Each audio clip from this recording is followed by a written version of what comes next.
हाल ही में सीरिया में विद्रोहियों ने बशर अल असद की सरकार को गिरा दिया था और बशर अल असद जान बचाकर रूस भाग गए थे। इस घटना के बाद सीरिया में हालात लगातार गंभीर होते जा रहे हैं। इजराइल ने भी सीरिया पर हमला बोला है। इजराइल ने कुछ इलाकों को अपने कब्जे में भी ले लिया है। इजराइल के हमलों में सीरिया की नौसेना पूरी तरह से समाप्त हो गई है और इजराइल लगातार अभी भी सीरिया के अंदर सैन्य ठिकानों पर हमले कर रहा है। इजराइल नहीं चाहता है कि सीरिया के सेना के हथियार विद्रोहियों के हाथ लग जाएं। विद्रोहियों द्वारा सीरिया में बशर अल असद के 53 साल तक चले वर्चस्व को खत्म करने के बाद अब सीरिया 5 भागों में टूट सकता है। सीरिया में तख्ता पलट के बाद अमेरिका, रूस, इजराइल, तुर्की और ईरान की दिलचस्पी भी सीरिया में बढ़ती जा रही है। सीरिया में सत्ता परिवर्तन को लेकर पूरी दुनिया से रिएक्शन आ रहे हैं। आइए आपको बताते हैं कि दुनिया ने इस घटना पर अपनी क्या प्रतिक्रिया दी है। सबसे पहले बात अमेरिका की। व्हाइट हाउस की तरफ से कहा गया है कि जो बाइडेन सीरिया में हो रही अप्रत्याशित घटनाओं पर नजर बनाए हुए हैं। वहीं डोनाल्ड ट्रंप ने कहा है कि असद जा चुके हैं, वह अपना देश छोड़कर भाग गए हैं। उनकी रक्षा करने वाला रूस भी उन्हें बचाने में दिलचस्पी नहीं रखता।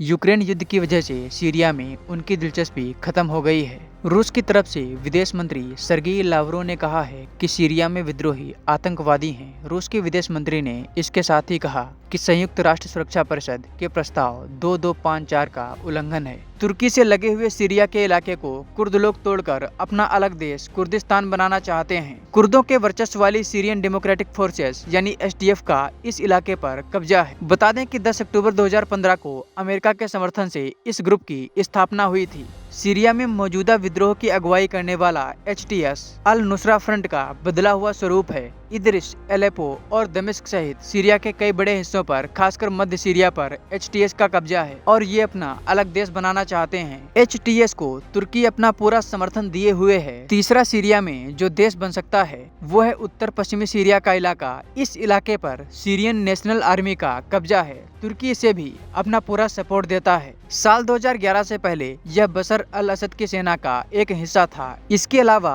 पश्चिमी सीरिया के तटवर्ती क्षेत्रों में असद के समर्थन वाले अलावायत फोर्सेस का दबदबा है। इस ग्रुप के ईरान, इराक और लेबनान के हिजबुल्लाह के साथ अच्छे संबंध हैं। सीरिया में इन तमाम क्षेत्रीय गुटों में आपस में संघर्ष हो सकता है। इसके अलावा कई रिपोर्ट्स में कहा जा रहा है कि तुर्की और इजराइल भी मौका देखकर अपनी सीमा का विस्तार कर सकते हैं। इजराइल ने तो अपना सैन्य ऑपरेशन भी करना शुरू कर दिया है।